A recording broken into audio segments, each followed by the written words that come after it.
खुश रहना ही जिंदगी की सौगात। जिंदगी को किस तरह जिया जाए इसके लिए कोई फार्मूला बनाना तो संभव नहीं, क्योंकि हर व्यक्ति की अपनी जिम्मेदारी और अपना संघर्ष होता है और उसी के मुताबिक उसे जीवन जीना होता है। परंतु यह भी सच है कि जिंदगी की सार्थकता इस बात में है कि आपने कितना समय खुश रहकर बिताया। यह पैसों पर निर्भर नहीं करता। यह इस बात पर निर्भर करता है कि हमारा खुशियों को ढूंढने और महसूस करने का नजरिया कैसा है। काश ऐसा होता तो वैसा होता जैसे दृष्टिकोण रखने से बाद में सिर्फ एक अफसोस रह जाता है कि काश जिंदगी ने तुम्हें खुशनुमा बनाया होता। सही समय आज ही है। अपनी बंद मुट्ठी को धीरे धीरे खोलिए, खुशियों को आजाद कीजिए और अपने जीवन के एक एक पल को इन खुशियों के साथ जीने की कोशिश कीजिए। मुझे हर हाल में खुश रहना है, इस मूल मंत्र को अपनी आदत में शामिल करें। सबसे पहले धीरे से मुस्कुराएं, फिर थोड़ा और मुस्कुराएं। धीरे धीरे मुस्कुराहट को हंसी में तब्दील करें, फिर खिलखिलाकर हंसें।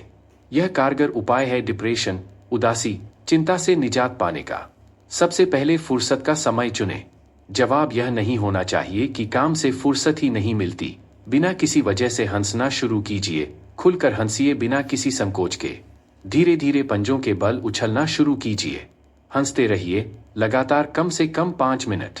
धीरे धीरे समय बढ़ाएं। बैठ जाइए, श्वास को नियंत्रित कीजिए। साथ ही स्वयं से वादा कीजिए कि मैं आज पूरा दिन खुश रहूंगा और इसे प्रतिदिन दिनचर्या में शामिल करें। यकीन मानिए 5 मिनट का हंसना आपको पूरे दिन के लिए रिचार्ज करेगा। जीवन के गमों को कम करने या खुशी हासिल करने के लिए ईश्वर पर भरोसा आवश्यक है। कभी कभी तो ऐसा होता है कि हम अपने आप को किसी समस्या के समाधान में सक्षम नहीं पाते। ऐसे में भविष्य की चिंता ईश्वर पर छोड़ वर्तमान को हम चिंता मुक्त कर सकते हैं। ज्यादा नियमों में न बंधे। नियम अनुशासन व्यवस्थित जीवन के लिए आवश्यक है, परंतु यह याद रखें कि नियमों का पालन इसलिए करना है कि बेहतर जिंदगी जीनी है। थोड़े लचीले नियम बनाएं, अपनी सहूलियत को ध्यान में रखें। कभी कभी ऐसा भी होता है कि जिंदगी में हम जो चाहते हैं हमेशा वैसा हो, यह जरूरी नहीं। कभी कभी ऐसा भी हो जाता है जिसकी कल्पना हमने नहीं की होती। अपने साथ हुए दुर्व्यवहार, धोखे, छलावे इत्यादि को विसर्जित करें तथा स्वयं को दृढ़ रखें। थोड़े समय के लिए भावनात्मक दिक्कतें आएंगी, पर आप जैसा खुशनुमा व्यक्ति उन परेशानियों से उबर आएगा, यह यकीन रखें। अंदाज बदलें।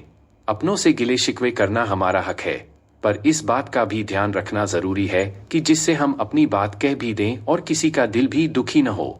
मधुर स्मृतियों को याद रखें। जीवन की मधुर स्मृतियों पर धूल न जमने दें। कभी कभी बचपन की, कॉलेज की मित्रों की, जीवन साथी की मधुर स्मृतियों को वक्त बेवक्त ताजा करते हुए हंसने हंसाने के मौके हाथ से न जाने दें। पल पल की खुशी को सहेज कर रखें, इससे बड़ा आत्मिक सुख मिलता है। खुश रहने के लिए बदलाव जरूरी है। अपनी रुचियों को बदलें। तलाश कीजिए अपने अंदर और आसपास कहां बदलाव या नवीनता लाई जा सकती है। कुल मिलाकर किसी भी रोशनदान से, खिड़की से, दरवाजे से दस्तक दे रही खुशी को तुरंत इजाजत दें मन के भीतर घुसने की। यह जीवन ईश्वर का बख्शा नायाब तोहफा है, तो क्यों न इसे खुशी के साथ जिया जाए। खुशियां कभी नसीब से मिलती हैं तो कभी हाथ बढ़ाकर पकड़नी पड़ती हैं।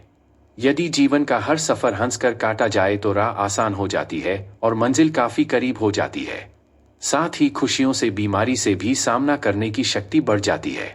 हंसते हंसते राह भी आसानी से कट जाते हैं और दुख की घड़ियां खुशी में तब्दील हो जाती हैं।